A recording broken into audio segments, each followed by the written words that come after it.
Output dari acara ngopi ini adalah sebuah infografis yang nantinya akan di-upload di IG HMS FTL. Buat teman-teman yang belum follow, bisa langsung di-follow aja buat ngikutin perkembangan dari infografis dari ngopi. Oke teman-teman, meskipun acara ini adalah diskusi santai, tetapi tetap ya ada yang namanya tata tertibnya selama acara ngopi berlangsung. Jadi sebelumnya saya akan membacakan terlebih dahulu tata tertib yang berlaku di acara ngopi ini. Oke, yang pertama, akses ke Zoom akan dibuka 15 menit sebelum acara dimulai. 2. ID peserta dalam acara ngopi ini harus menggunakan format nama asli, spasi, angkatan. Jadi buat teman-teman yang belum menyebutkan namanya, tolong disesuaikan sesuai formatnya, yaitu nama asli, spasi, angkatan. Lalu yang ketiga, peserta yang mendapatkan akses ke Zoom harus berpakaian sopan dan berperilaku sopan selama acara ngopi berlangsung. Lalu yang keempat, peserta sangat diharapkan untuk mematikan suara atau mute dan wajib menyalakan kameranya selama acara berlangsung. Jadi teman-teman yang nggak punya halangan atau tidak berhalangan untuk menyalakan kameranya, mohon dinyalakan terlebih dahulu. Lalu selanjutnya, semua peserta yang mengikuti diskusi via Zoom dapat mengajukan argumen atau pendapat dengan cara klik raise hand, kemudian moderator akan mempersilahkan untuk berbicara. Dan yang terakhir, yang nggak kalah pentingnya di antara peraturan-peraturan yang lain, yaitu di akhir acara, link daftar hadir dan feedback akan dibagikan. Dan teman-teman yang udah ngikutin acara ngopi ini, wajib banget buat ngisi form tersebut untuk bahan evaluasi agar acara ngopi kedepannya bisa lebih baik lagi. Oke, sekarang kita lanjut ke pengantarnya.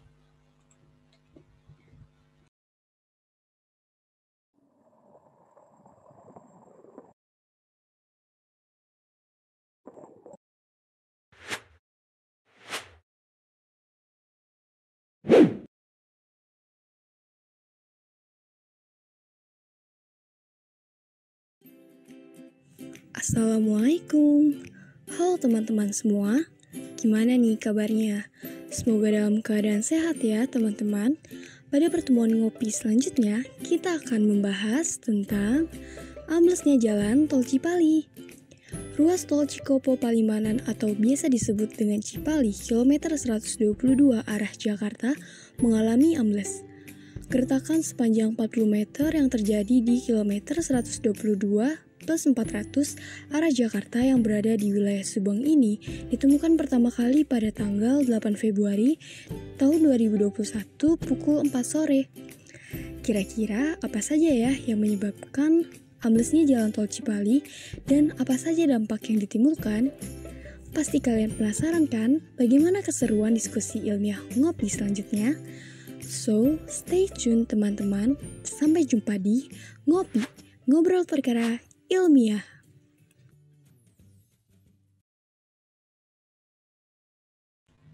Tol Cipali mengalami ambles sepanjang 40 meter di kilometer 122 plus 400 arah Jakarta, berada di Kabupaten Subang, Senin 8 Februari 2021. Akibatnya, jalur tersebut tidak bisa dilewati oleh kendaraan. Amblesnya tol Cikopo Palimanan atau Cipali, kilometer 122 arah Jakarta, memberikan dampak buruk khususnya pada arus logistik dan perekonomian. Apakah penyebab dari amblesnya jalan tol tersebut? Bagaimanakah dampak yang apa saja solusi yang dapat diterapkan? Simak keseruannya hanya di Ngopi. Oke, next slide. Nah, sebelum kita masuk ke pertanyaan yang pertama, saya akan memaparkan beberapa pendapat ahli mengenai amblesnya tol Cipali. Jadi yang pertama ada Bapak Zaldi Masita. Beliau adalah Ketua Umum Asosiasi Logistik Indonesia.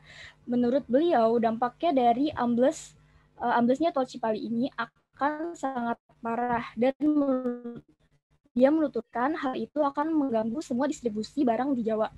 Lalu selanjutnya ada Bapak Adrin Tohari, yaitu ahli dan peneliti longsor dari Lembaga Ilmu Pengetahuan Indonesia atau LIPI.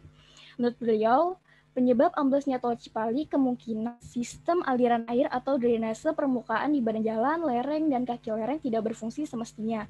Lalu selanjutnya yaitu Bapak Fikri Faris, yaitu dosen Geoteknik Departemen Teknik Sipil dan Lingkungan dari UGM. Tingginya intensitas curah hujan tunggu sebentar. Oke, tingginya intensitas curah hujan mengakibatkan pembasahan pada timbunan dan meningkatkan kadar air pada tanah. Tanahnya tidak air, kemudian menuju pada kondisi jenuh air sehingga ikatan partikel tanah menjadi berkurang. Oke, kita sekarang lanjut ke pertanyaan yang pertama. Tanah merupakan suatu hal yang penting ketika membangun sebuah bangunan atau jalan, sehingga kondisi tanah akan sangat berpengaruh terhadap suatu bangunan atau jalan. Nah, pertanyaannya yaitu apa saja penyebab amblesnya tanah? Nah, teman-teman di sini yang mau ngasih pendapat atau argumen bisa langsung klik raise hand, nanti akan saya langsung mempersilakan untuk berbicara. Di sini kita santai aja, kita saling sharing dan diskusi, oke? Oke, saya tunggu teman-teman buat raise hand-nya atau menyampaikan pendapat.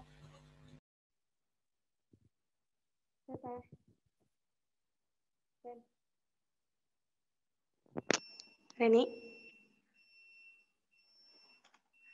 Oke, ya, kayaknya Kak Teh Dila nih mau ngasih argumen atau pendapatnya.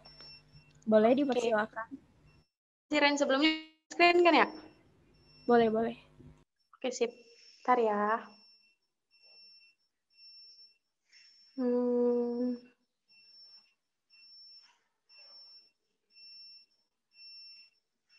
Aduh, susah guys. Ada di HP agak susah ya. Ini aja dari kan dari dari Teteh kemarin kan ngirim G-Drive ya, isinya tentang kumpulan-kumpulan bahan materi buat ngopi. Nah, salah satunya itu ada web tentang testing Indonesia, berapa penyebab terjadinya tanah amblas. Nah, di sini aku ngerangkum aja ya. Itu yang pertama ada hujan. Terus yang kedua itu ada kurangnya kepadatan tanah. Terus yang ketiga itu adanya getaran. Yang keempat adanya erosi. Yang pertama kan hujan. Kayak kita tahu sendiri aja, hujan itu kan pasti ada air yang jatuh ke tanah ya. Nah, air yang jatuh ke tanah tersebut bikin tanah itu jadi ngembang. Jadi partikel-partikel antar tanahnya itu berkurang. Kalau misalnya ada tekanan yang diberikan ke tanah tersebut, berarti tanah tersebut bisa jadi amblas. Terus yang kedua kan, tadi poin kedua adalah, kurangnya kepadatan pada tanah. Nah, kurangnya kepadatan pada tanah ini tuh bisa dikarenakan karena ada beberapa sama karakteristik dari tanah itu sendiri, sama lapisan tanah itu kan beda-beda ya. Kita ambil satu contoh, kayak misalnya tanah lempung. Tanah lempung sendiri itu kan sifatnya itu tidak dapat dipadatkan atau dia nggak padat. Jadi kalau misalnya dia dikasih tekanan, otomatis dia bakal amblas. Terus yang ketiga tadi ada karena getaran. Nah, kalau yang getaran itu normalnya kita tahu pada umumnya kalau misalnya ada getaran berarti tanah jadinya nggak stabil. Nah, yang ketiga karena erosi. Nah, erosi sendiri itu kan ada beberapa penyebabnya ya. Yang pertama ada angin, karena air, sama karena sebentar.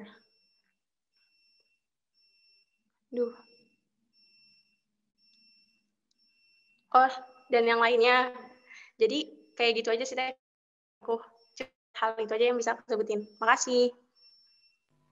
Oke, terima kasih Dila sudah membagikan atau sharing tentang argumennya. Mungkin di sini teman-teman ada yang mau nambahin atau punya pendapat sendiri atau mau ya ada yang kurang gitu dari pernyataan dari Dila, boleh langsung klik raise hand. Saya akan mempersilakan untuk berbicara.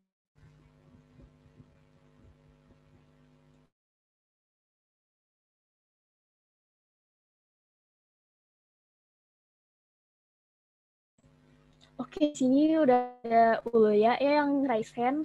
Kepada Ulia silakan, saya persilakan. Tes, masuk gak suaranya?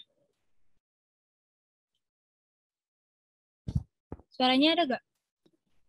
Masuk. Sebelumnya mau nambahin yang tadi dari Dila, boleh share screen gak, Ren? Boleh. Sebentar ya. Ya.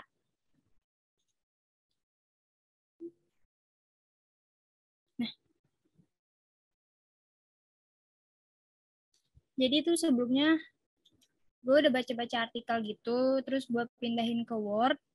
Nah, jadi yang tadi disebutin sama Dila, di artikel yang gue baca itu masuknya ke faktor alam. Nih.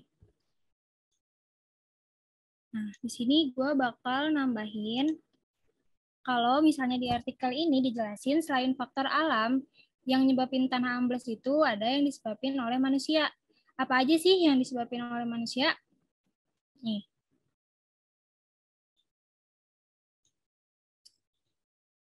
Yang pertama itu ada penggunaan air tanah yang berlebihan. Ingat gak sih waktu kita ngopi pertama kali, itu tuh kita ngebahas tentang banjir, di mana salah satu penyebabnya itu karena penurunan permukaan tanah yang disebabkan oleh pengambilan air tanah secara massal. Jadi kalau misalnya kita ngambil air tanah berlebihan, rongga-rongga di bawah tanah itu bakal kosong, dan jadinya itu karena kosong terus nahan beban di atasnya, dia itu bakal ambles gitu loh. Jadi permukaan tanahnya turun. Buat yang kedua, itu adanya beban berat. Maksudnya di sini, jadi daya dukung tanahnya itu gak bisa nahan beban berat di atasnya. Misalnya, jadi dia itu kuatnya buat nahan gedung beratnya berapa gitu. Nah, di sini karena dia beratnya lebih dari yang dia bisa tahan, itu akhirnya tanahnya itu bakal ambles. Terus yang ketiga, adanya timbunan tanah. Maksudnya timbunan tanah di sini, jadi yang saya baca, jadi tuh misalnya tadinya itu tanahnya itu kosong, terus ditimbun sama jenis tanah yang beda. Kan kayak yang tadi Dila omongin ya, jenis tanah juga mempengaruhi. Nah itu tuh bikin tanahnya itu nggak stabil, akhirnya ambles. Nah buat yang terakhir dari faktor yang disebabkan manusia, itu tuh karena daerah tersebut menjadi daerah buangan sampah. Nah, kita tuh bakal nanya kan, kenapa sih kalau daerah buangan sampah bisa bikin tanah itu ambles? Di sini tuh dijelasinnya, sampah yang masuk ke dalam tanah bisa membuat tanah kehilangan kekuatan dan kemungkinan besar mengalami tanah ambles. Nih, kan akhirnya tuh gue nyari-nyari ya jurnal mana yang ngejelasin kalau misalnya sampah itu bisa bikin tanah ambles. Nah, di sini gue nemu jurnal gitu, tapi nggak dijelasin secara detail sih. Dia itu cuma ngejelasin kalau nih, mana nih? Adanya sampah yang tertumpuk di TPA sampah selama bertahun-tahun dengan volume yang besar akan menghasilkan air rembesan sampah yang mengandung unsur kimiawi yang dapat mencemari dan mempengaruhi kualitas tanah sebagai tempat tumpukan sampah. Nah, jadi tuh di sini dijelasinnya karena dia itu bikin daya dukung tanahnya berkurang karena air rembesan sampah tersebut. Jadi unsur-unsur kimiawi yang ada di air rembesan sampah tersebut dapat mencemari dan mempengaruhi kualitas tanahnya. Gitu sih. Mungkin kalau dari yang gue temuin, kalau dari yang lain ada tambahan, mungkin bisa di-sharing-sharing juga. Oke, terima kasih Ulya. Di sini mungkin ada lagi yang mau nambahin, bisa langsung klik raise hand, nanti saya bakal langsung persilakan untuk berbicara. Di sini kita sharing-sharing santai aja ya. Kita diskusi bareng buat nyari tahu jawaban dari pertanyaan yang ada di slide.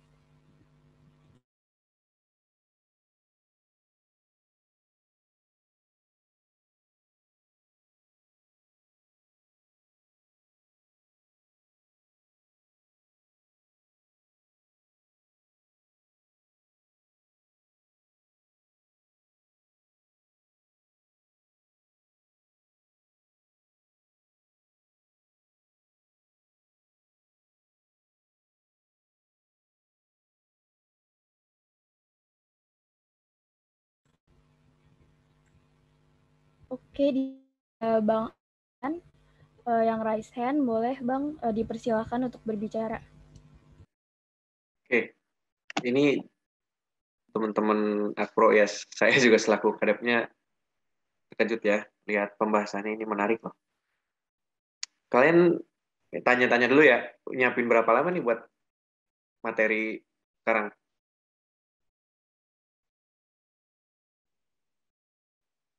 Dan ngopi nih.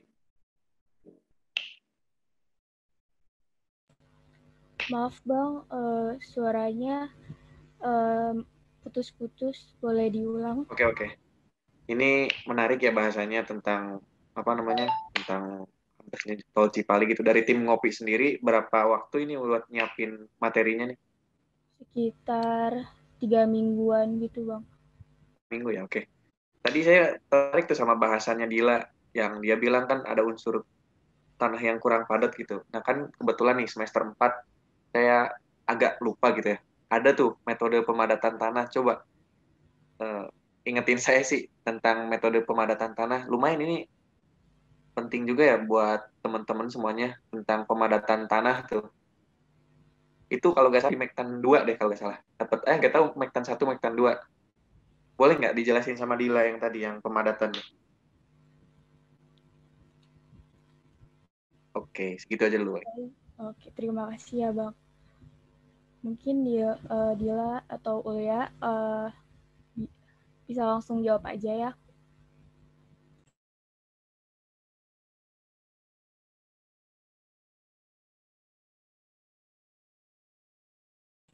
Atau mungkin teman-teman di sini ada yang tahu bisa sharing ke kita gimana cara pemadatan tanah. Bisa langsung klik raise hand aja, oke? Abang maaf, boleh diulang abang pertanyaannya? Iya ini saya agak lupa deh, Dil. Perihal pemadatan tanah tuh. Itu kan saya dulu dapat di mekanika tanah ya, mekanika tanah 1 sama 2. Nah itu metode-metode pemadatannya tuh apa aja sih? Saya lupa ya.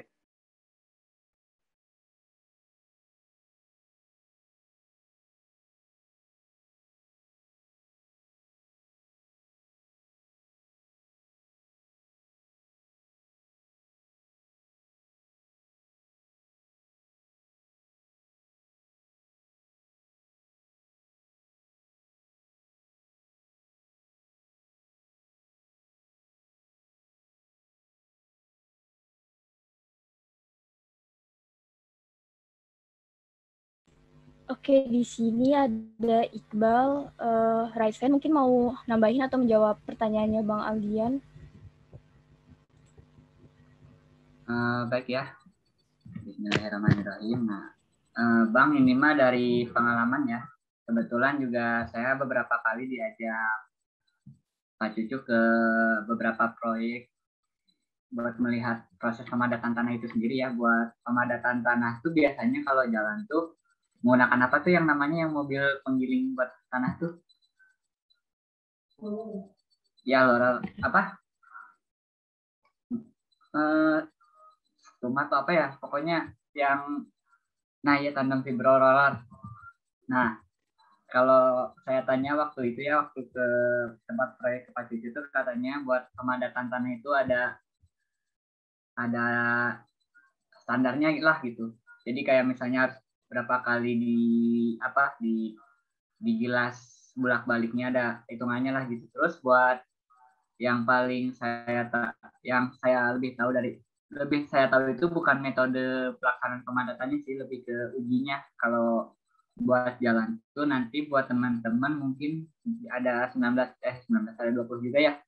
Ntar teman-teman tuh bakal dapat pengujian tanah, salah satunya buat ada yang buat jalan dan ada yang buat gedung. Nah, kalau buat gedung biasanya dia pakai sondir sama SPT. Nah, kalau buat jalan dia biasanya pakai DCP dan Senkon. Nah, nanti teman-teman juga bakal dapat gitu. Ntar juga saya mungkin bakal menyinggung gitu. Terima kasih. Terima kasih Iqbal udah mau sharing gimana Dila bisa mau ngejawab. Oke, mungkin teman-teman di sini ada yang bisa sharing lagi atau ngasih tahu gimana sih cara pemadatan tanah. Bisa langsung klik raise hand aja. Nanti saya akan persilakan untuk berbicara. Oh, makasih sama Iqbal boleh. Iqbal makasih banget ya udah dibantuin, gue lupa Bang. Thank you banget nih. Berasa nggak belajar gue, sorry ya. Makasih ya.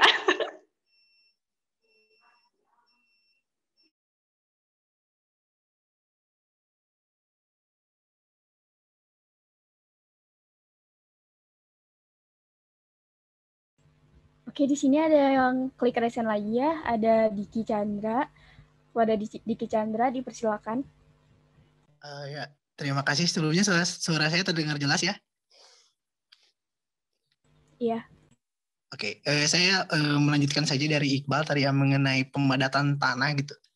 Nah mungkin bagi teman-teman yang bertanya-tanya gitu buat apa sih dilakukan pemadatan tanah gitu kan.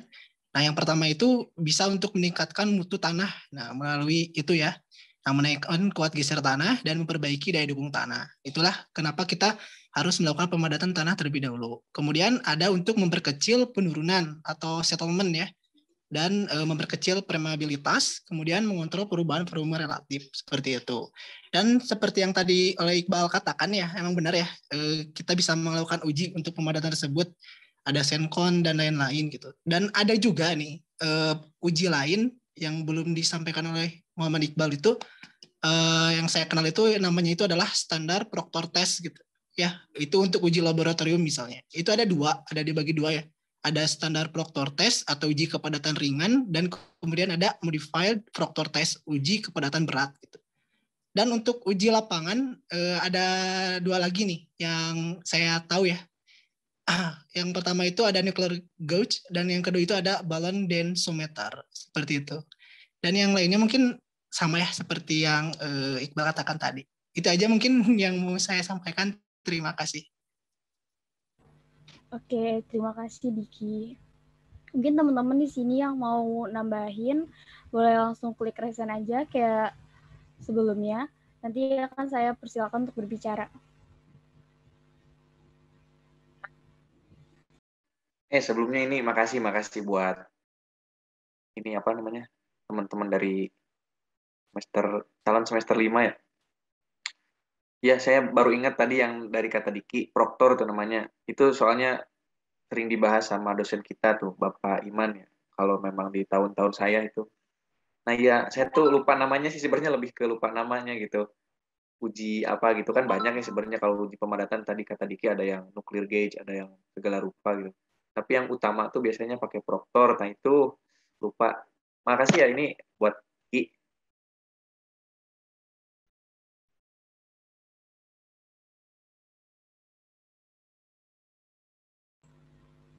Oke, teman-teman yang punya pendapat lain bisa langsung klik resen aja. Nanti akan saya persilakan untuk berbicara.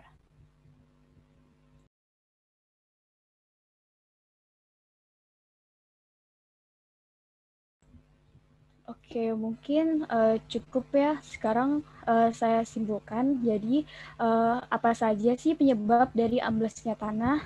Jadi, penyebab dari amblesnya tanah itu ada dua faktor ya. Ada faktor alam sama faktor manusia. Untuk yang faktor alam itu terdiri dari hujan, jenis tanaman, getaran, erosi, dan jenis tanah. Dan untuk faktor manusianya itu adalah penggunaan air tanah yang berlebihan, adanya beban berat, adanya timbunan tanah, dan adanya daerah tersebut menjadi daerah buangan sampah. Kita lanjut ke pertanyaan selanjutnya.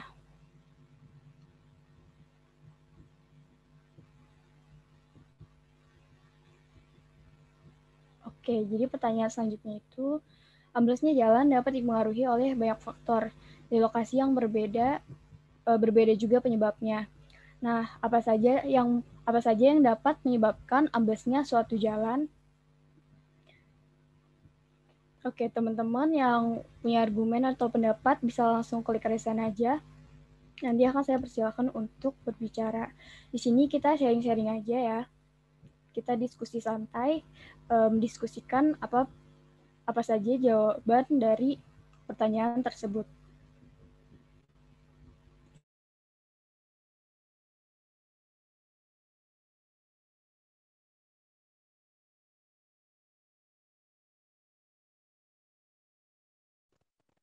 Izin masuk ya.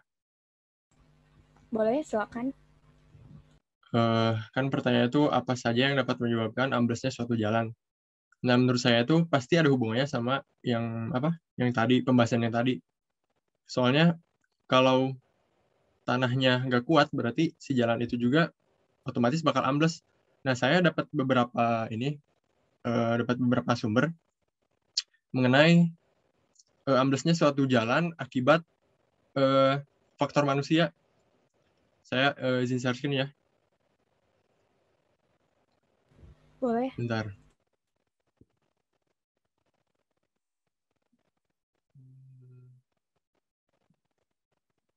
Nah, untuk contoh kasusnya nih yang tadi udah jelasin sebelum-sebelumnya sama Ulia dan Dila, saya ambil kasus di Jalan Raya Gubeng. Ini tuh ada di Surabaya. Nah, ini tuh ada beberapa faktor yang menyebabkan amblesnya jalan ini.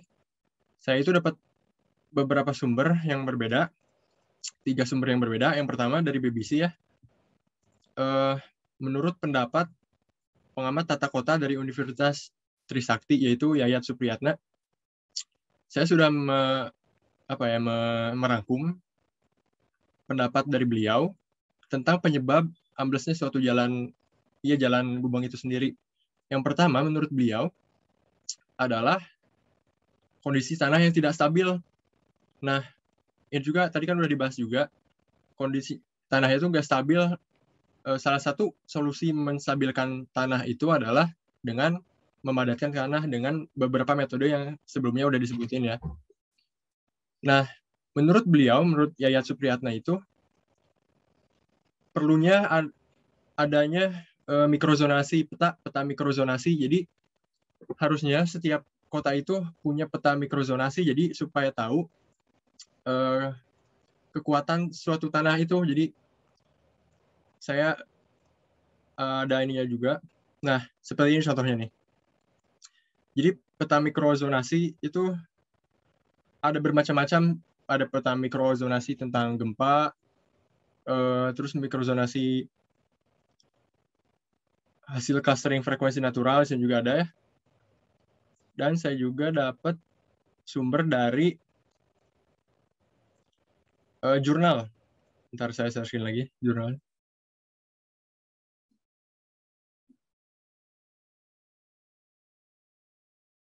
Kok hilang? Sebentar. Nah, ini.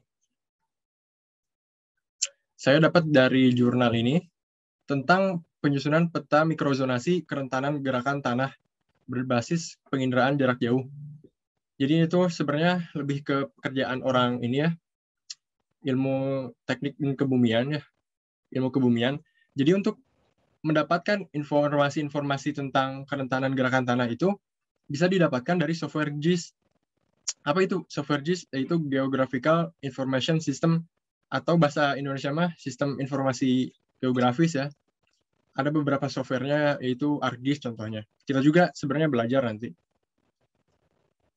Nah, saya cuma memperlihatkan contohnya aja ya. Contoh petanya tuh kayak gimana sih. Nah, kayak gini.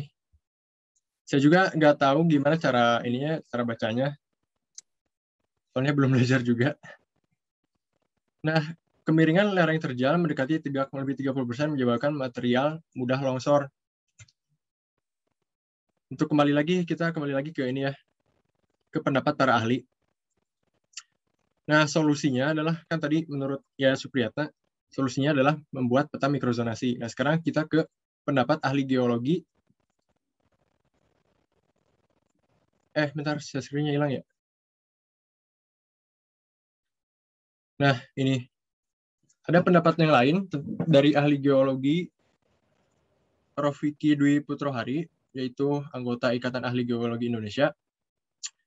Menurut beliau, ada 2 kemungkinan penyebab jalan raya Gubeng itu ambles. Yang pertama, sini ada ya, bisa dibaca. Pertama adalah pembangunan rumah sakit Siloam yang sedang membuat basement dan memasang dinding penahan retaining wall. Tapi si retaining wall itu nggak cukup kuat gitu. Nah, itu juga pasti ada hubungannya sama pembahasan pemadatan tanah yang tadi ya. Kalau tanahnya kurang padat ya retaining wall juga akan jadi rentan gitu, rentan ambles. Dan yang kemungkinan kedua adalah meningkatnya muka air tanah. Soalnya kan waktu pembangunan juga sedikit hujan ya. Jadi si retaining wall itu nggak dia kuat menahan beban dari air yang meningkat gitu. Di sini ada gambarannya sedikit ya.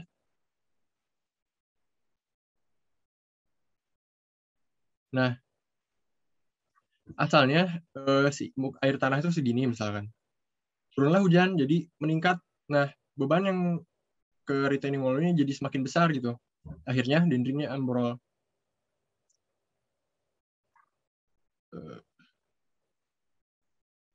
Nah, terus ada lagi pendapat dari Sutopo Purwonugroho. Penyebab amblesnya jalan Gubeng ini adalah kesalahan konstruksi. Menurut beliau, dinding penahan tanah yang tadi ya sudah disebutin juga, yang tidak kuat. Terus ada satu faktor lagi, yaitu faktor getaran dan beban tambahan dari kendaraan di atas jalannya. Jadi, si jalannya itu nggak cukup kuat untuk menahan jalannya tersebut. Nah, sebenarnya ini tuh sudah diteliti lagi oleh para ahli dan juga pihak kepolisian. Dan untuk artikel finalnya saya dapatkan sebentar. Nah, ada dari Kompas, Regional Kompas. Ada 3 faktor. Ini saat konferensi pers. Ada 3 faktor penyebab amblesnya Jalan Raya Gubeng menurut Polda Jatim yang udah bekerja sama dengan para ahli. Nah, menurut Polda Jatim di sini, faktor yang utamanya adalah yang pertama, ketidakmampuan struktur dinding penahan tanah yang tadi, yang di bagian sisi timur jalan. Yang kedua, karena faktor kedalaman galian terhadap dinding penahan tanah. Yang ketiga adalah faktor existing muka tanah yang tinggi. Jadi ini tuh ada apa ya? Campuran faktornya tuh ada faktor dari faktor alami dan faktor manusia. Faktor alaminya adalah karena hujan, faktor manusianya adalah human error-nya. Jadi engineer-nya itu kurang tepat gitu mendesain retaining wall-nya, jadi terjadilah ambrol. Mungkin seperti itu ya yang bisa saya sampaikan untuk contohnya. Halo, suara saya terdengar? Terdengar. Akunya putus-putus dari tadi. Ya, sedikit putus-putus gitu. Mungkin itu contoh kasusnya yang tadi dijelasin sama Ulia, sama Dila, dan kawan-kawan yang lainnya. Mungkin ada pendapat yang lain atau ingin menyanggah atau mungkin menambahkan. Saya kembalikan lagi kepada moderator. Oke, terima kasih. Mungkin teman-teman di sini ada yang mau nambahin contoh kasus yang lain, bisa langsung klik raise hand aja. Oke, di sini ada Diki Chandra, dipersilakan. Ya, baik, terima kasih.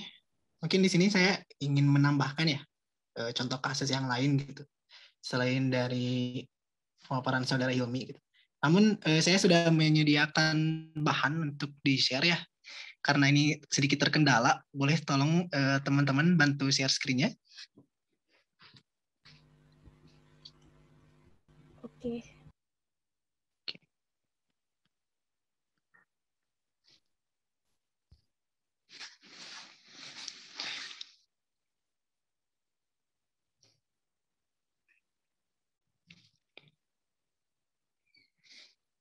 Ya, baik ya.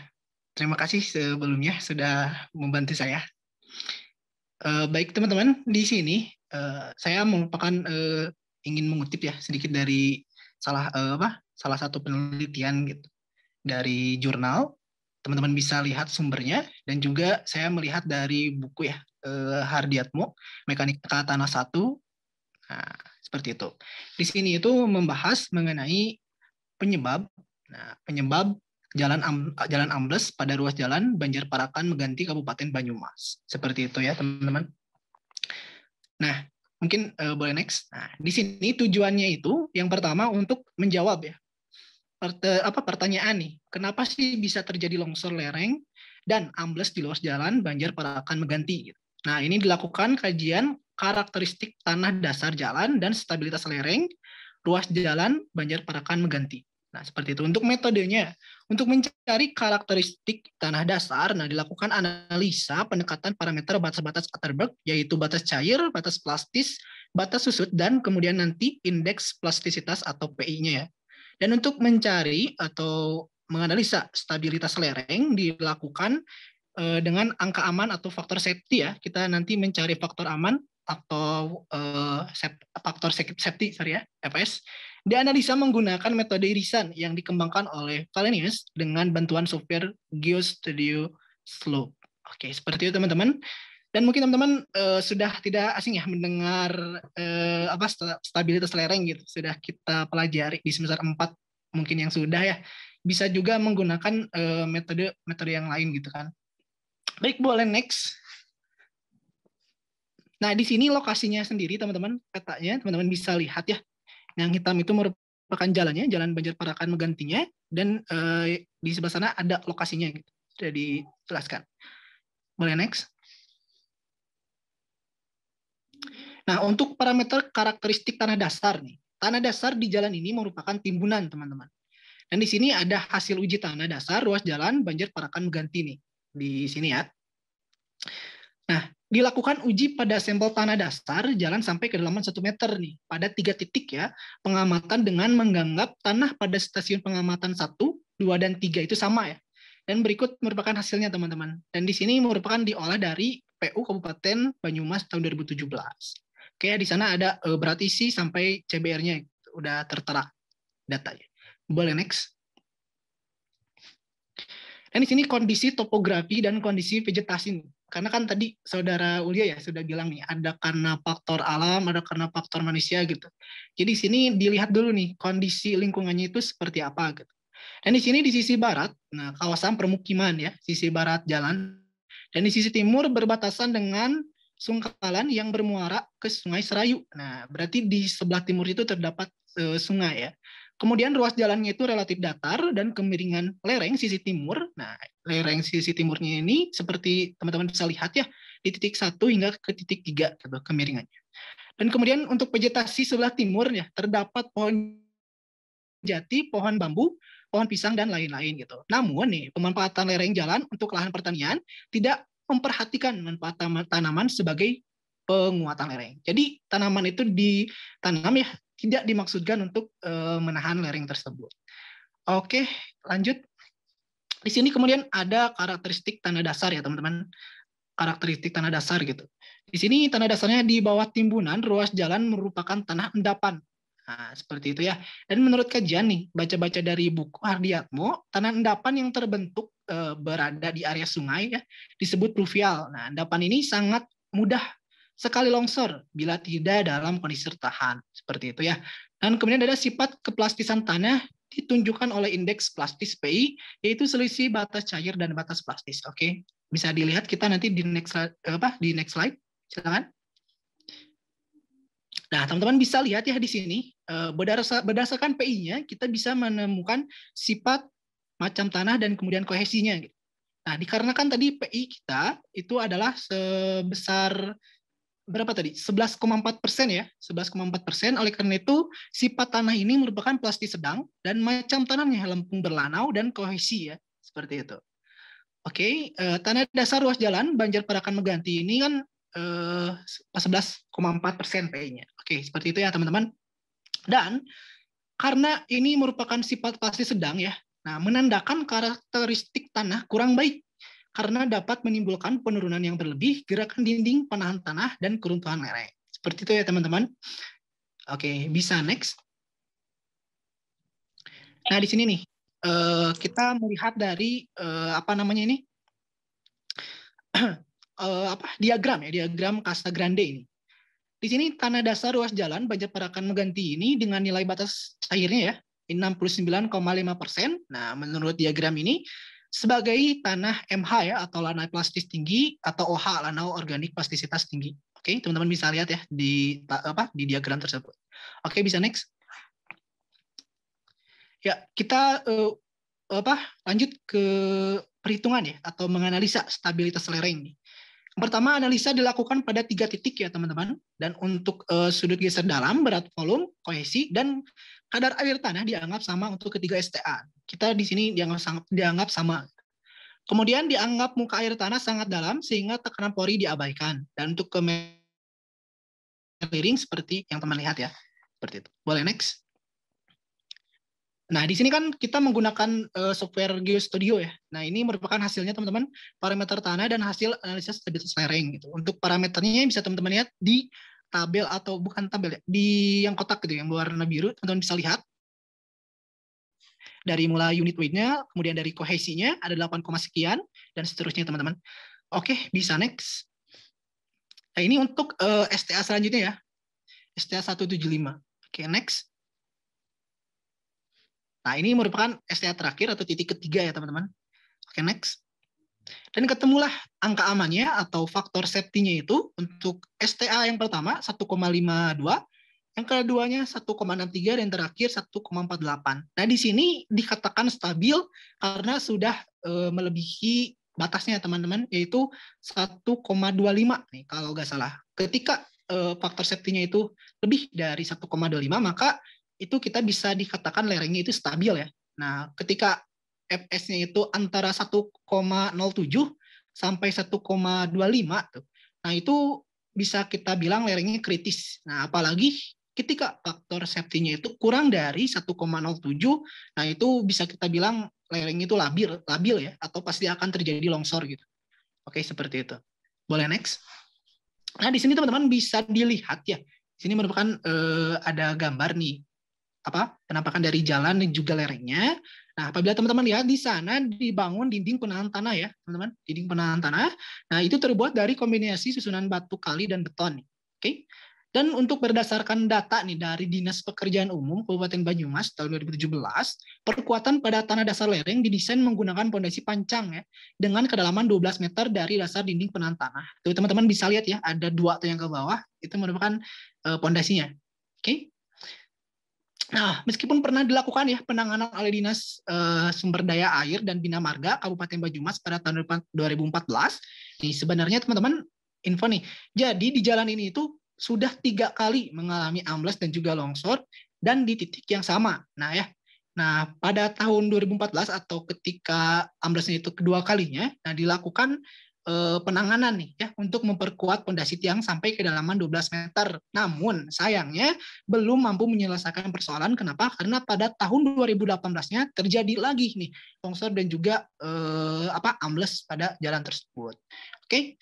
Nah, untuk berdasarkan data tanah dasar di bawah tanah nih, timbunan jalan berupa tanah endapan kan, seperti yang sudah kita ketahui tadi. Nah, tanah endapan yang cukup tebal, nah diperkirakan nih pemancangan pondasi tiang ini belum mencapai tanah keras. Nah, kondisi ini justru malah menimbulkan penambahan pembebanan pada lereng. Nah, itu kan menjadi negatif ya, seperti itu. Baik, boleh next. Nah, teman-teman di sini bisa diambil kesimpulannya bahwasanya pertama, tanah dasar berupa endapan pluvial tadi yang sangat mudah longsor bila tidak dalam kondisi tertahan. Yang kedua, karena PI-nya 11,4% termasuk tanah lempung berlanau, kohesif dan mempunyai sifat plastis sedang ya. Tanah jenis ini kurang baik karena sering menimbulkan penurunan berlebih dan sebagainya teman-teman, seperti yang sudah saya jelaskan. Kemudian stabilitas lereng pada 3 pengamatan termasuk kategori stabil nih. Namun tadi untuk jadi catatannya itu ada beberapa hal yang tidak diperhitungkan ya teman-teman. Jadi untuk stabilitas lereng ini belum ideal ya. Kenapa? Karena tadi kan seperti tekanan porinya kan kita abaikan seperti itu ya. Jadi belum ideal. Selanjutnya ada penyebab nih. Ini kan intinya itu penyebab amblesnya luas jalan dan longsor lereng. Yang pertama, pemancangan tiang pancang diperkirakan tidak mencapai tanah keras ya. Nah, yang kedua, dinding penahan tanah menambah beban pada lereng yang menyebabkan tekanan tanah menjadi naik. Nah, yang ketiga, pengaruh tekanan air pori ini yang diperkirakan cukup besar terutama bila terjadinya hujan karena berinfiltrasi ke dalam tanah ya, masuk ke dalam tanah. Seperti itu teman-teman bisa baca teman-teman. Dan di sini ya, seperti yang Saudari Ulia jelaskan ya tadi, bahwasanya ada karena faktor manusia dan karena ada faktor alam gitu. Di sini untuk pemancangan tiang itu kan berarti karena faktor manusianya ya. Dinding penahan tanah juga karena faktor manusia. Dan untuk akibat hujan itu kita kategorikan masuk karena faktor alam. Seperti itu teman-teman. Mungkin yang dapat saya sampaikan. Mohon maaf bila ada yang salah ya, silakan boleh dikoreksi. Terima kasih. Terima kasih juga Ulia sudah membantu saya untuk share screen. Oke, makasih Diki udah ngasih sharing banyak banget. Terus di sini ada yang Raisen ya, ada Bang Aldian. Boleh Bang Aldian? Dipersilakan. Oke, makasih ya moderator. Ini saya serasa kuliah gitu ya, lihat pembahasan Saudara Diki gitu kan. Tapi jadi saya greget juga nih lihat pembahasan dari Kang Diki ini.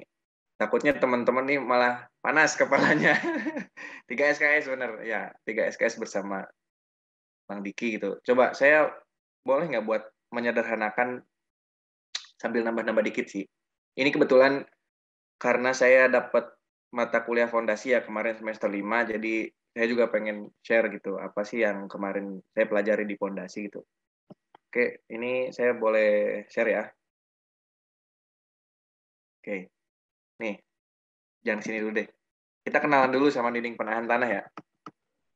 Nah, dinding penahan tanah tuh bentukannya kayak gini teman-teman. Kalau teman-teman lihat tuh biasanya, kalau teman-teman orang mana ya, orang Jakarta, Bekasi itu kan suka lewat Limbangan atau lewat mana tuh, kan suka ada yang tinggi gitu, batu, pasangan-pasangan batu gitu. Di kiri jalan sih kalau kita dari Tasik ke arah sana ke Limbangan Garut tuh. Nah itu kan suka ada kayak dinding penahan tanah yang tinggi gitu yang sempat ambles waktu itu. Nah itu kan contohnya ya, contoh penggunaannya. Terus fungsinya buat apa sih? Nah itu fungsinya untuk nahan lereng biasanya.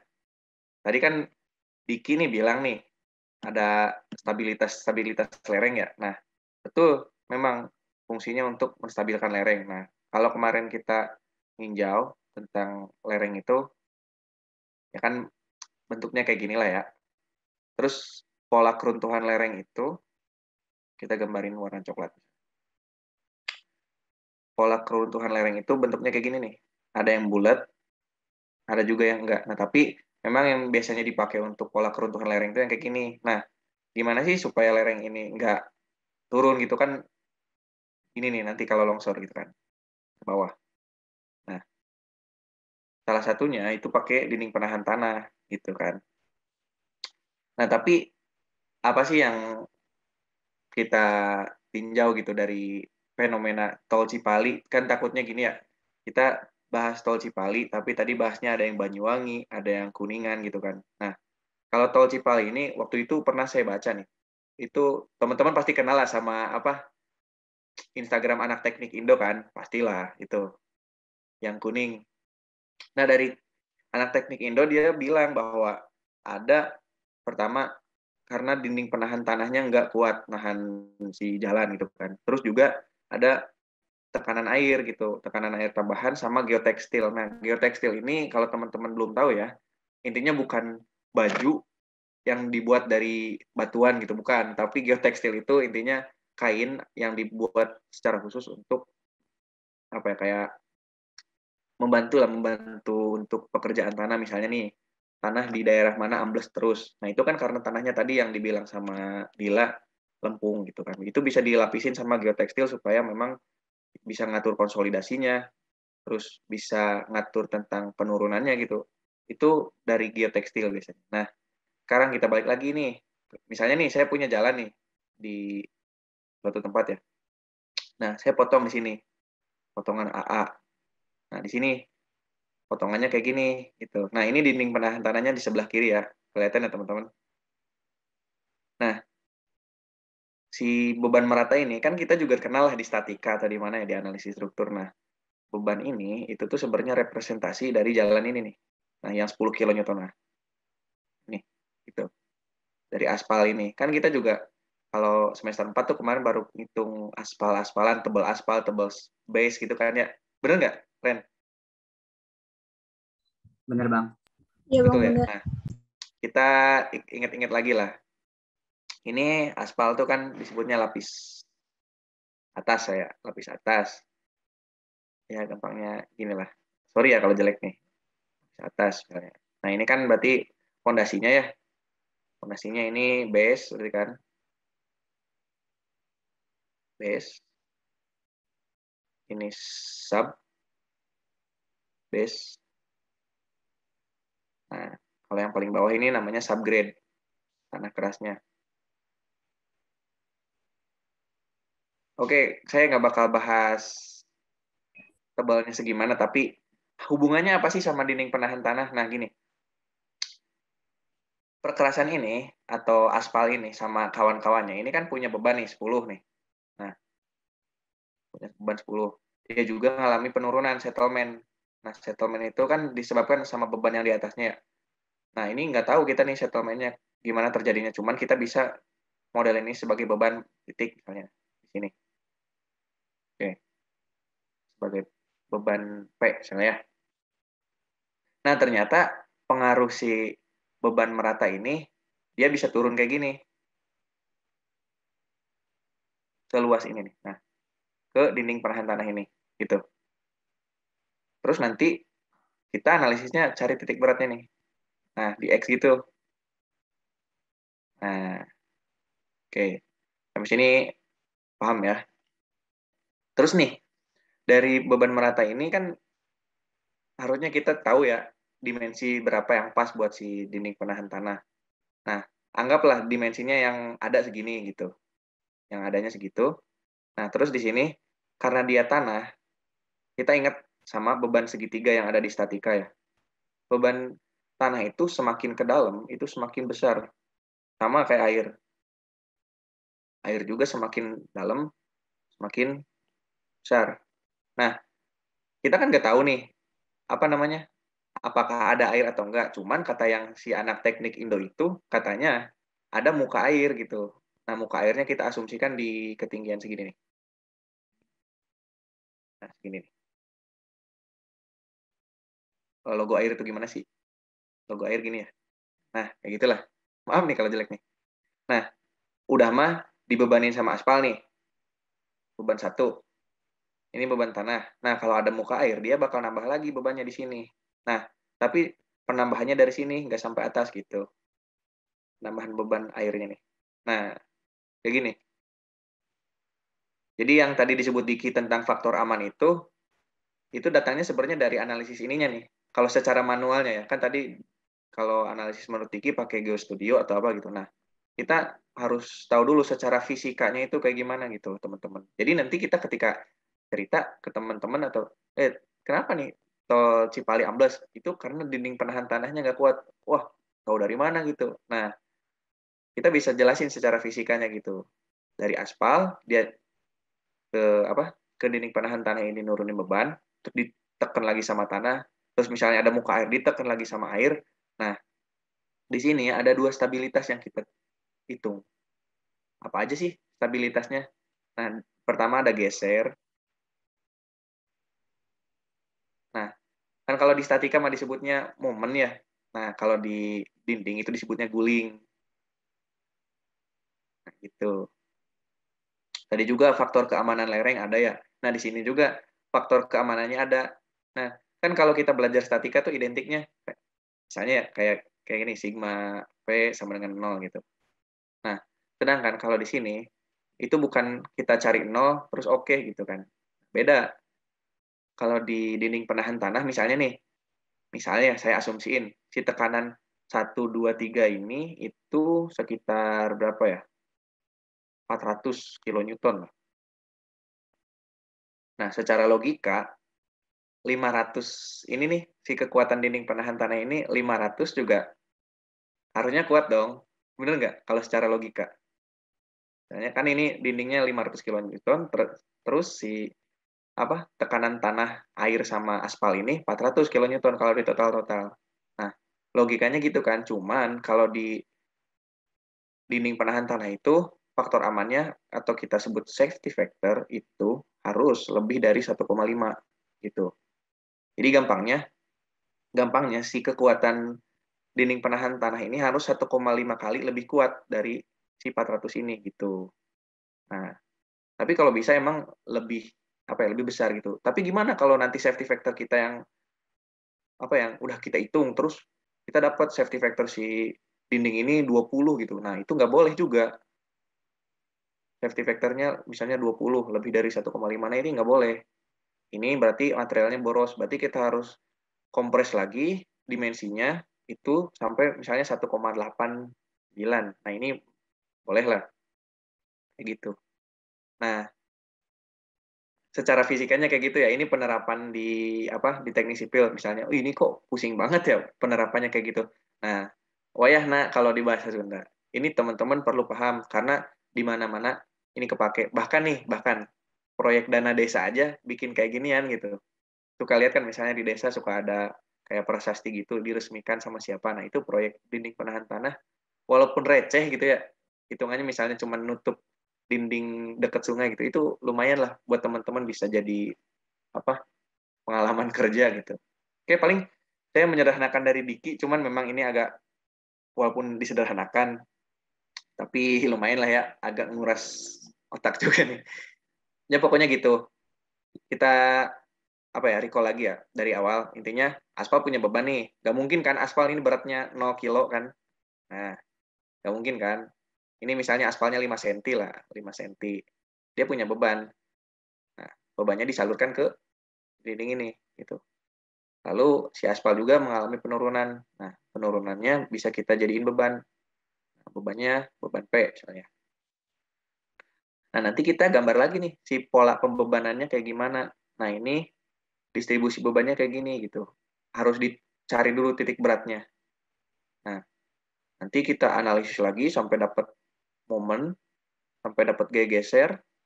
Nah, tapi di sini enaknya kita gak usah ngegambar SFDBMD gitu. Ini beda konsepnya. Ini cuman kayak apa sih? Kita cuman disuruh nyari titik berat lah. Kemarin kan kita belajar apa tuh yang semester 2 mekanika bahan ya. Nah, mekanika bahan juga sama kan, nyari titik berat ini juga sama tapi lebih sederhana gitu.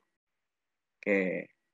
Oke, paling kayak gitu dulu buat dinding penahan tanah karena tadi tertarik nih saya sama dinding penahan tanah, terus juga saya mau sharing nih sama teman-teman tentang dinding penahan tanah. Oke, Reni, makasih ya.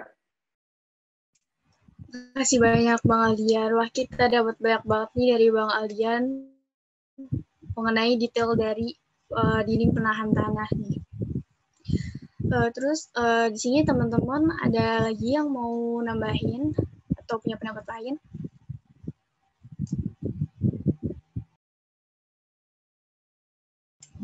Oke, mungkin di sini nggak ada lagi ya yang mau nambahin, jadi langsung disimpulin aja.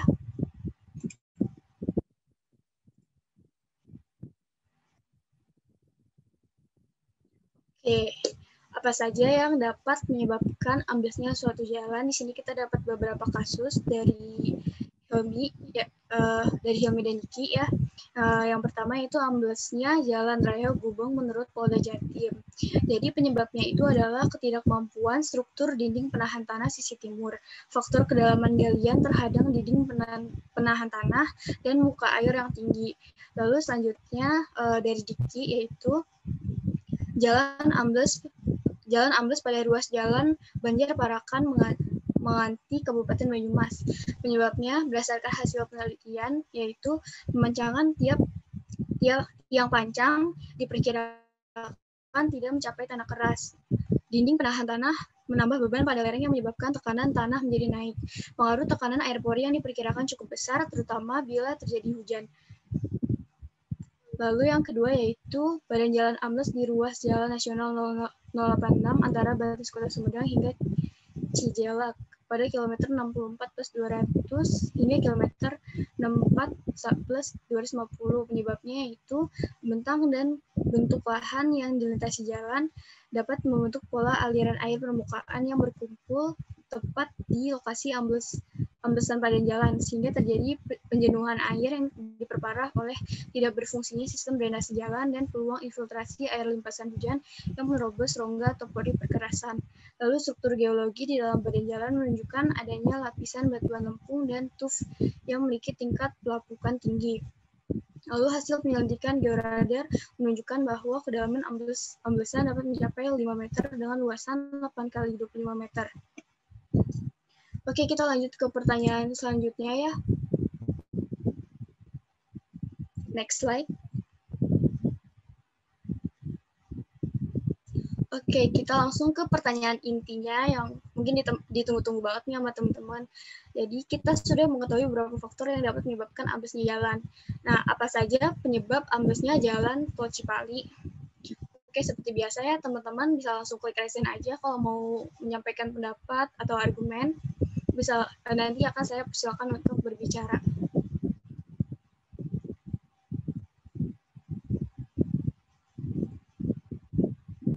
Sekali lagi teman-teman yang mungkin mau sharing, oke, di sini udah ada Iqbal. Kepada Iqbal dipersilakan.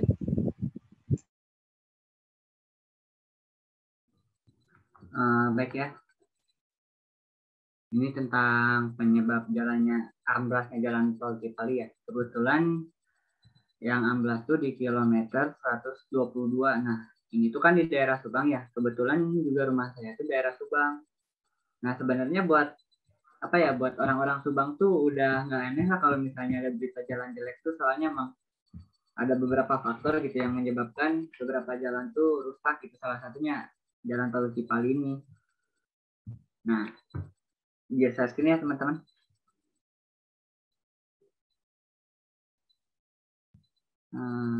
Bentar ya. Nah, terlihat nggak buat teman-teman? Sini. Ada nggak setting saya? Saya. Nah, ada nggak sih setting? Sorry. Ada ya? Udah kelihatan.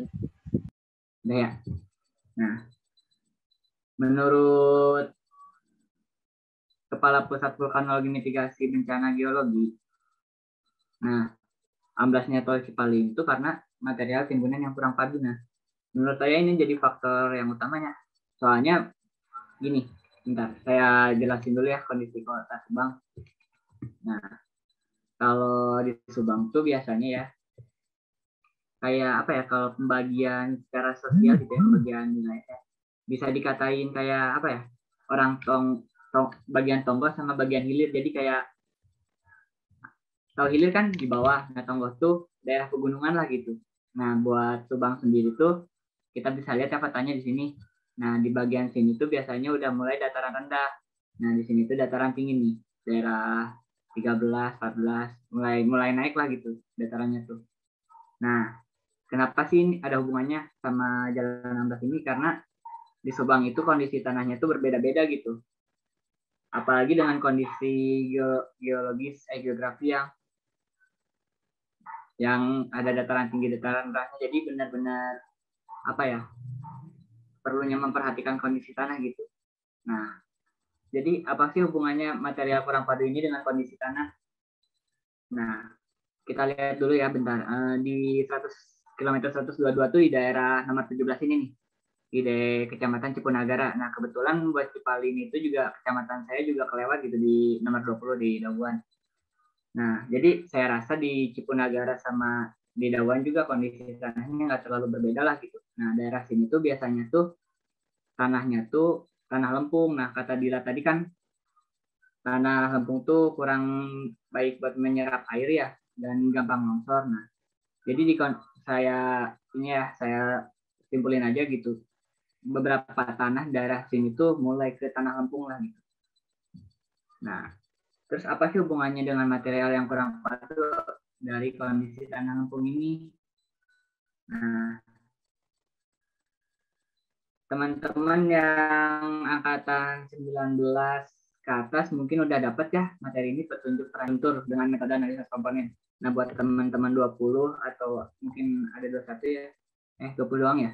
Nah, jadi nanti ini mah perkenalan aja buat teman-teman 20. Nah, nanti teman-teman 20 tuh bakal dapat PPJ ini, perkerasan jalan raya dengan metode analisa komponen itu di semester 4. Nah, ini mah buat perkenalan aja sih, tapi kalau teman-teman mau baca juga nggak masalah, soalnya saya rasa nggak terlalu ribet sih di sini tuh. Nah, apa sih hubungannya material kurang padu dengan tanah kondisi tanah yang lembek itu? Saya rasa dalam segi perencanaan kurang teliti dalam memilih material gitu dan membuat tebal materialnya. Soalnya di Subang sendiri gitu sering terjadi banget gitu yang namanya jalan amblas. Bahkan daerah rumah saya tuh baru 6 bulan diperbaiki, adalah sekitar 300 meter dari rumah saya gitu jalannya tuh udah diperbaiki. Cuman setelah 2 bulan atau 3 bulan itu langsung rusak lagi. Nah, makanya saya bilang gitu, kalau di Subang sendiri buat jalan jelek tuh udah hal biasa gitu, bukan hal aneh lagi. Nah, buat apa sih hubungannya kondisi tanah dengan material kurang padu? Nah, buat angkatan yang udah dapat ini mungkin kita udah tahu ya kalau misalnya pertebalan jalan itu dengan metode analisa ada beberapa tahap. Salah satunya dengan memperhitungkan CBR tanah. Nah, seperti ini ya teman-teman. Misalnya CBR tanahnya 3,4. Nah, kita perlu perencanaan jalan buat berapa LHR gitu. Nah, menurut saya seperti itu sih. Jadi perencanaannya kurang tepat atau mungkin di pelaksanaannya ada sesuatu gitu. Sehingga jalan ini rusak gitu. Jadi dari saya itu sih lebih ke materialnya kurang padu gitu. Nah, saya juga punya beberapa contoh ya buat di Subang sendiri gitu. Salah satunya ini mah benar-benar di depan rumah saya banget gitu. Kondisi jalannya itu udah separah ini gitu. Kelihatan nggak teman-teman? Sorry. Ini mah curhat-curhatan aja ya. Soalnya emang gini sih buat jalan ini tuh kata saya lebih lumayan penting ya. Nah, bisa kelihatan nggak teman-teman buat kondisi jalan depan rumah saya sendiri gitu. Udah kondisinya itu udah mungkin kalau di tabel ya mana tabel tadi. Nah, udah di bagian ini kan batu pecah aja kayaknya udah mau habis gitu. Tuh. Nah, kenapa sih saya kayak ngeluh banget gitu soal jalan ini karena selain buat alat transportasi juga ini tuh ngaruh ke distribusi barang ya. Maaf ya ini nyenggol dikit keluar. Jadi kalau misalnya infrastruktur jelek tuh bisa membuat harga barang atau ya harga barang pokok gitu bisa naik gitu. Jadi saya rasa kesimpulannya tuh buat di Subang sendiri gitu ya mungkin buat perencanaan jalan tuh seharusnya lebih memperhatikan perencanaannya dan juga pelaksanaannya juga nggak boleh ada yang macam-macam lagi gitu. Melihat kondisi tanah di Subang sendiri kebanyakan tanah lempung khususnya di daerah yang mulai pegunungan. Terima kasih. Mungkin ada tanggapan dari teman-teman yang lainnya. Oke, terima kasih banyak nih kepada Iqbal udah ngasih contoh nyatanya di Subang keadaannya kayak gimana dan penyebab utama dari amblesnya Tol Cipali. Oke, teman-teman di sini mungkin ada yang mau nambahin atau ada yang mau menanggapi, bisa langsung klik raise hand aja.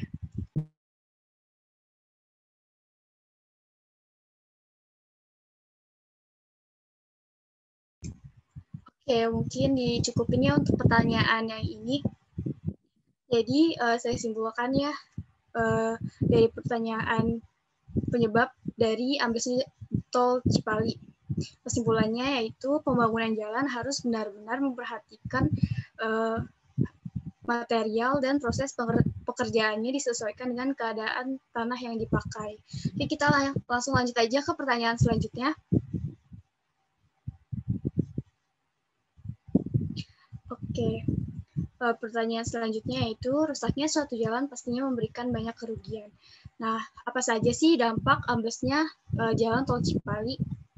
Oke, buat teman-teman yang punya pendapat atau argumen bisa langsung sharing aja di sini, kita diskusiin sama-sama.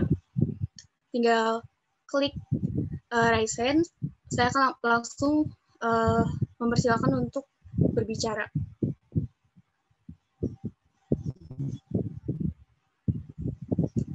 Oke, teman-teman, saya tunggu ya.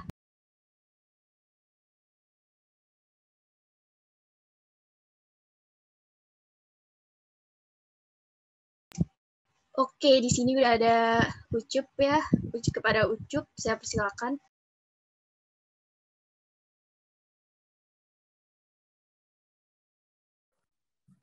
Cek, apa suara saya jelas?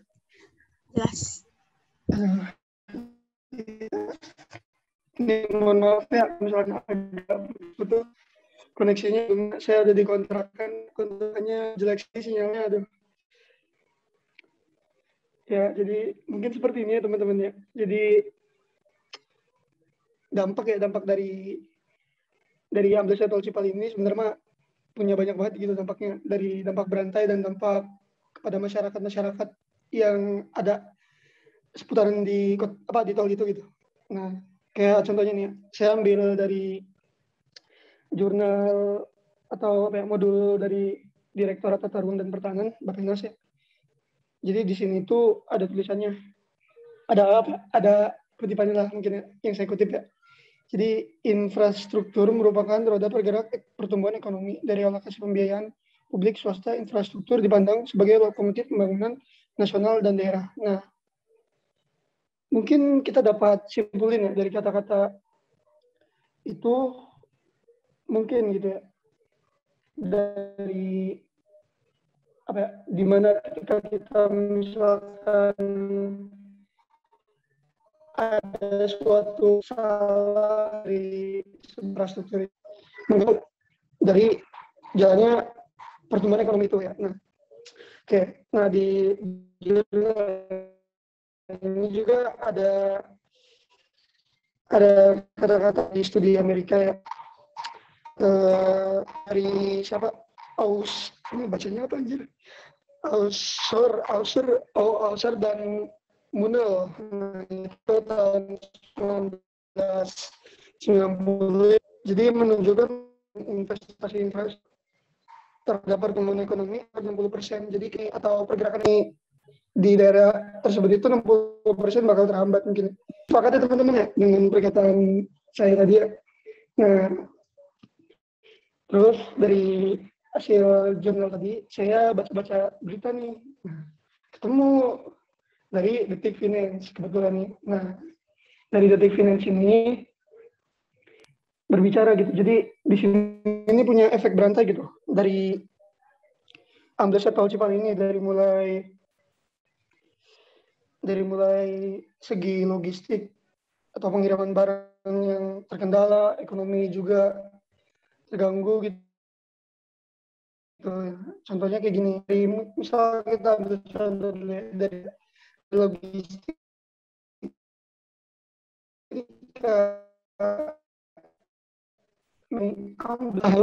suara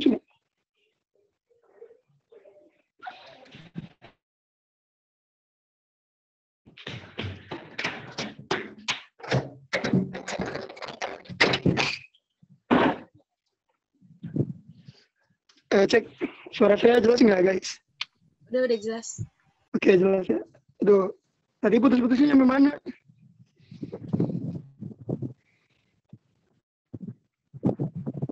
Nggak tahu yang ulangin lagi aja. Oke. Jadi saya tuh kemarin tuh baca-baca gitu dari jurnal atau buklet atau hasil kajian dari Direktorat Tata Ruang dan Pertanahan Bappenas ya. Judul bukletnya itu adalah pengaruh tata penggunaan tanah terhadap keberhasilan pembangunan infrastruktur di Indonesia. Nah, jadi di sini nih tertulis gitu. Infrastruktur itu merupakan roda pergerakan pertumbuhan ekonomi dari alokasi pembiayaan publik dan swasta. Nah, ini didukung dari penelitian atau sebuah studi yang dilakukan di Amerika Serikat oleh Auster tahun 1989 dan Munel tahun 1990. Nah, di situ itu menunjukkan gitu. Dari tingkat pengembalian investasi infrastruktur terhadap pertumbuhan ekonomi adalah sebesar 60%. Lalu studi World Bank pada 1994 disebutkan bahwa elastisitas PDB produk domestik bruto terhadap infrastruktur di suatu negara antara 0,07 sampai 0,44 gitu. Wah, berarti ini kita bisa nyimpulin nih ketika misalkan ada suatu malfungsi dalam sebuah infrastruktur di Indonesia ini akan berdampak gitu pada aspek ekonomi.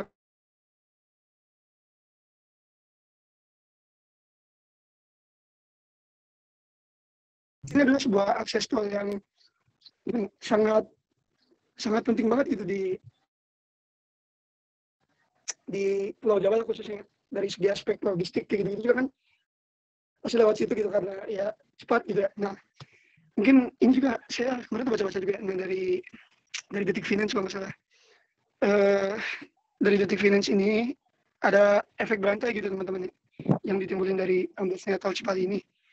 Nah, dari efek berantai ini yang pertama mungkin yang akan saya bahas itu adalah aspek logistik ya teman-teman. Nah, jadi mungkin ketika kita melihat amblesnya tol Cipali itu bukan hal yang sangat kecil sekali gitu berdampaknya.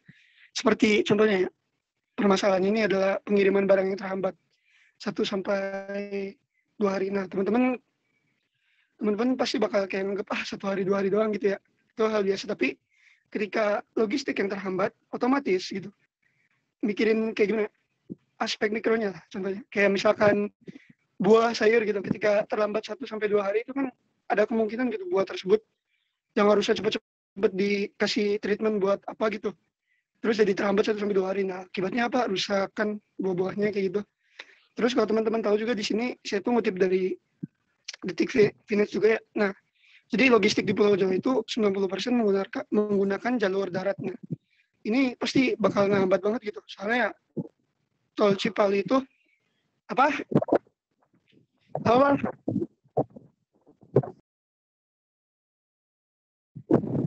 Halo? Suaranya benar kan ya? Oke. Nah, Jelas. Oke. Tadinya apa sih? Oh ya, sampai jalur darat ya pokoknya. Nah, kondisi ini diperparah gitu teman-teman. Katanya waktu lagi kemarin tuh saya baca-baca berita juga, katanya daerah Pantura itu banjir. Nah, otomatis kan ketika Cipali udah bisa digunakan, orang-orang ini pasti bakal memilih jalur Pantura sebagai jalur alternatif gitu ya, buat pengiriman logistik atau apa gitu. Nah, ya itu pokoknya. Jadi Cipalinya banjir, terus Cipalinya banjir, Panturanya banjir, Cipalinya ambles. Jadi ya emang bener-bener gimana ya, chaos banget gitu kemarin tuh. Nah, terus pemerintah tuh kayak ngasih solusi gitu. Jadi kemarin tuh ngeberlakuin atau ngebuka jalur laut sebagai jalur logistik gitu. Nah, akibatnya apalagi sih ke ekonomi dari logistik itu yang terhambat. Nah, dari logistik yang terhambat otomatis dari biaya pengiriman itu bakal meningkat gitu. Karena banyak waktu tunggu dan biaya bahan bakar yang keluar gitu. Nah, hal itu menimbulkan seperti harga barang menjadi naik gitu. Akibat ya tadi kan yang saya jelaskan gitu. Otomatis gimana ya? Emang dari pengaruh ekonomi sendiri ya, ketika kelangkaan barang tersebut terjadi, otomatis harga barang akan meningkat gitu ya, terkait dengan hukum supply dan demand ya. Nah, terus selanjutnya ini pasti dari 2 hal itu ya, ini akan menimbulkan kerugian gitu teman-teman. Kerugiannya ini kata Detik Finance juga dari ahli pengamat ekonomi, saya lupa namanya siapa, dia itu menaksir kira-kira itu kerugiannya itu 10 miliar per hari teman-teman.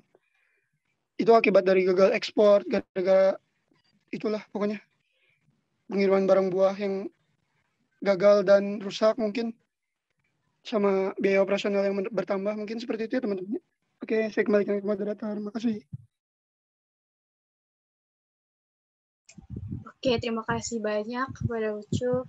Mungkin teman-teman di sini ada yang menambahin atau punya pendapat sendiri. Boleh langsung klik raise hand.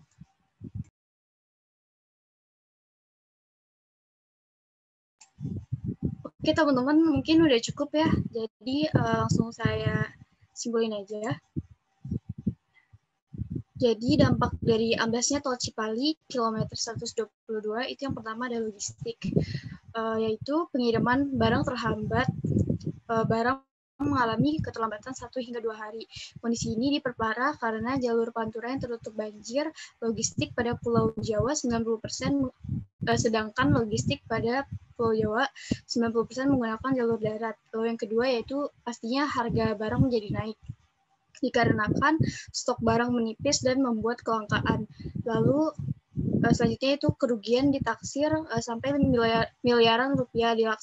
Dilansir dari detikfinance.com, kerugian bisa mencapai puluhan miliar rupiah per hari karena kelangkaan stok pada daerah Jawa, terputusnya jalur distribusi, gagal ekspor dari Jawa Tengah ke Priok, dan kerugian dari sayur dan buah yang membusuk karena habis waktu di jalan.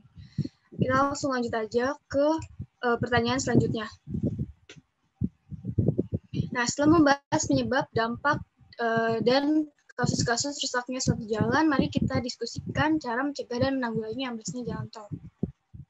Jadi, bagaimana cara mencegah dan menanggulangi amblesnya jalan tol? Oke, teman-teman bisa langsung klik raise hand aja kalau mau ngasih pendapatnya. Nanti akan saya persilakan untuk berbicara. Oke, di sini udah ada Anki ya.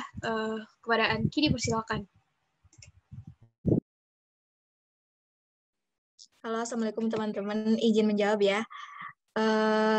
Untuk pencegahan dan penanggulangannya sendiri, saya juga kemarin dapat info kan kali ini ngopi bahas tentang amblesnya Jalan Cipali. Nah, saya baca-baca dari berita-berita yang ada di internet, saya baca dari kompas.com, ternyata untuk penanggulangan tol Cipali sendiri sudah diberlakukan beberapa cara. Yang pertama itu pemasangan seat pile di sisi median untuk proteksi lajur A, dan juga untuk proteksi potensi gerakan di lokasi sliding. Nah, apa sih seat pile itu, teman-teman? Nah, seat pile sendiri adalah sebuah struktur yang didesain dan dibangun untuk menahan tekanan lateral. Tekanan lateral itu tekanan horizontal dari tanah. Gitu, teman-teman. Nah, disusun menyerupai bentuk dinding yang terdiri dari beberapa lembaran seperti turap. Nah, dipancangkan ke dalam tanah. Nah, tujuannya itu untuk menahan timbunan tanah atau tanah yang memang kondisinya berlereng gitu, teman-teman. Biasanya dipakai sebagai penahan tanah pada tebing jalan raya, tanggul pada aliran sungai, terus struktur penahan tanah galian, dan struktur penahan tanah yang berlereng agar tanahnya tidak longsor gitu. Boleh share screen nggak? Boleh ya?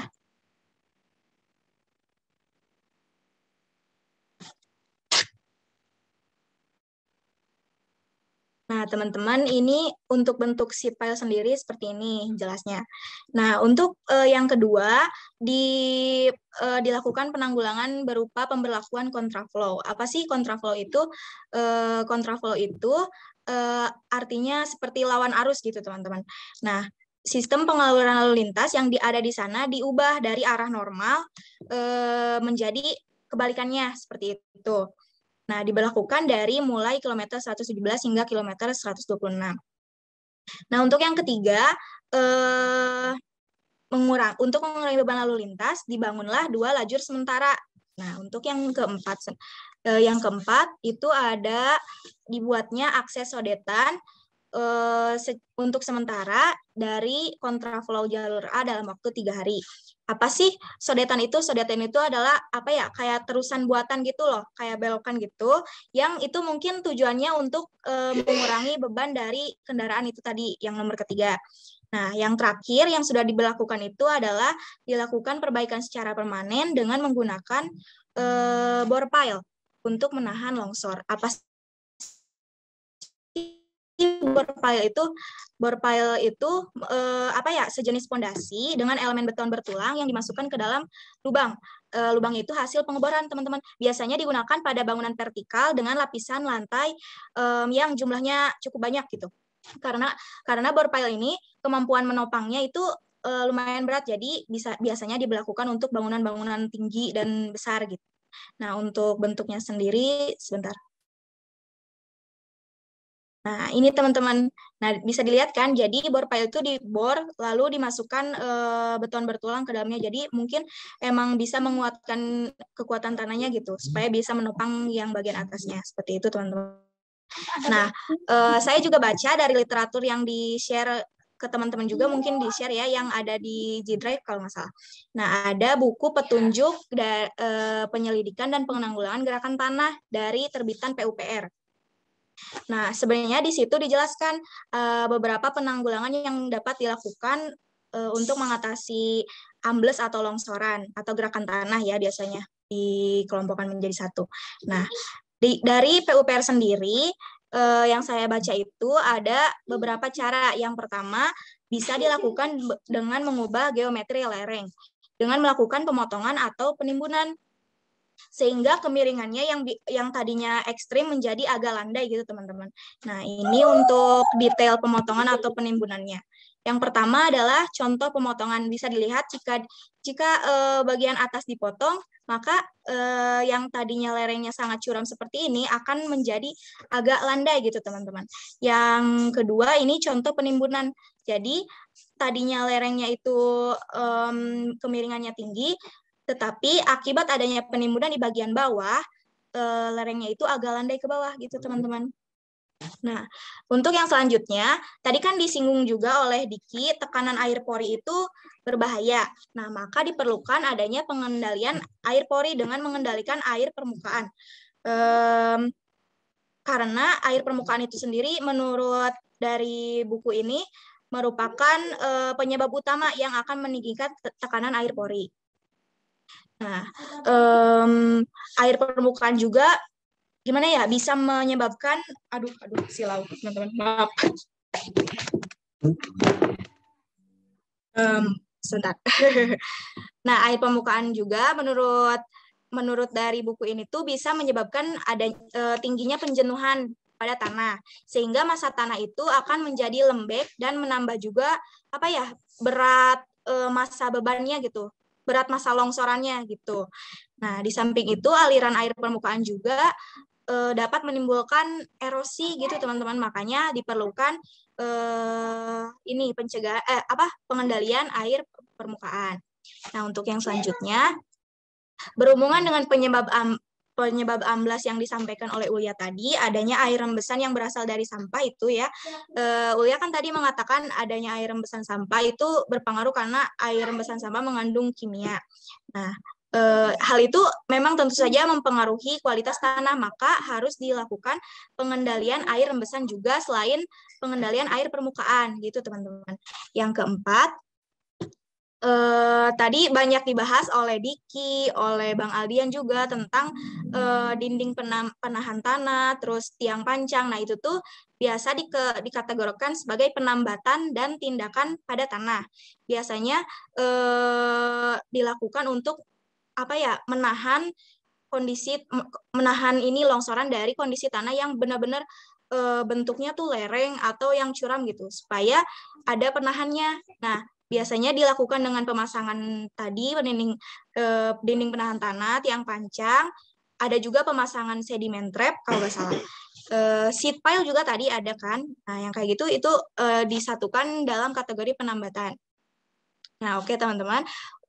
Itu tadi yang saya sampaikan merupakan penanggulangannya. Nah, untuk pencegahannya sendiri ada berbagai macam nih teman-teman. Yang pertama, dari buku yang sama, dari literatur yang sama saya baca, yaitu yang pertama menghindari adanya penimbunan di atas lereng dan pemotongan pada bagian kaki lereng. Kenapa harus dihindari? Bisa dilihat ya dari gambar ini, kalau misalnya pemotongannya dilakukan di bawah, di bagian bawah lereng, hal itu malah akan meninggikan resiko adanya ambles gitu, longsor. Juga sama kasusnya kalau penimbunan dilakukan di atas lereng. Nah, itu kan malah menjadi meninggikan kemiringan lereng kan, makanya dihindari. Seperti itu. Untuk yang selanjutnya, kalau daerah atau lokasi yang ditinjau itu merupakan daerah aliran sungai, maka yang perlu dilakukan sebagai pencegahan itu yaitu mencegah terjadinya penggerusan sungai, antara lain dengan cek dam. Untuk pengerusan vertikal, kalau untuk pengerusan horizontal biasanya atau lateral biasanya dilakukan dengan pemasangan krib. Apa sih cek dam sama krib itu? Cek dam sendiri adalah bangunan yang berfungsi sebagai pengendali sedimen agar sedimennya itu enggak terkirim ke daerah tinjauan gitu teman-teman. Nah, seperti ini biasanya. Jadi sedimen-sedimennya itu terkumpul pada cek dam, bisa dikendalikan gitu banyaknya. Nah, untuk krib sendiri, krib adalah bangunan yang dibuat dari tebing sungai ke arah tengah sungai. Gunanya itu mengatur arah sungai, tapi yang saya baca itu terutama fungsi dari krib ini adalah mengendalikan arus sungai gitu. Jadi mengurangi kecepatan airnya gitu, teman-teman, arusnya. Maaf. Nah, untuk yang ketiga, mengeringkan genangan dan menutup retakan atau lekukan-lekukan yang memungkinkan terjadinya genangan. Tadi kan air permukaan juga kan meningkatkan tekanan air pori, maka ia perlu dilakukan untuk pengendaliannya dengan menghindari genangan-genangan dan lekukan yang memungkinkan adanya genangan pokoknya di situ. Nah, yang selanjutnya mengendalikan juga air permukaan lereng sehingga tidak terjadi erosi. Nah, untuk pencegahan yang selanjutnya memang agak terdengar ini ya, mainstream teman-teman, pasti untuk segala kasus biasanya terdengar terus pencegahan dengan cara ini, yaitu dengan penghijauan di daerah sekitar wilayah tersebut. Misalnya tapi untuk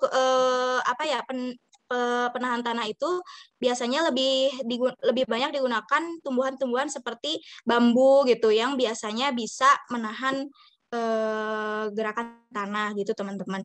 Memang terdengar mainstream tapi efeknya itu emang besar ternyata teman-teman. Nah, yang terakhir yang tadi yang banyak disinggung oleh teman-teman juga, yaitu penggunaan bangunan penambat seperti dinding, penahan tanah, dan juga yang lainnya. Nah, tapi harus diperhatikan juga, tadi kata Diki, misalnya pemasangan tiang pancang. Nah, kalau pemasangan tiang pancangnya tidak mencapai titik tanah keras, itu kan malah mengakibatkan penambahan beban gitu.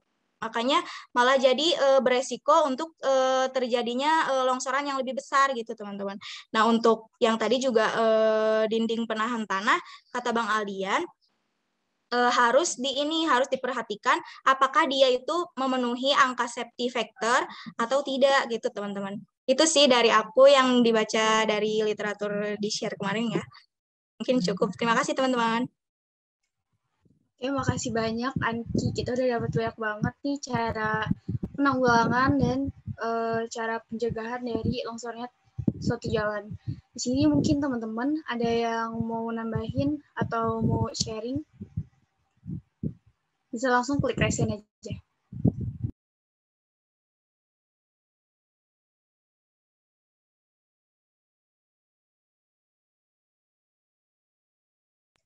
Oke, teman-teman mungkin cukup aja, dicukupin aja. Di sini saya akan langsung membacakan kesimpulannya. Untuk Tol Cipali sendiri, penanggulangannya dilakukan yang dilakukan untuk penanggulangannya diantaranya yang pertama, pemasangan sheet pile di sisi median untuk proteksi lajur A dari arah Jakarta menuju arah Semarang dan juga untuk proteksi potensi gerakan di lokasi sliding.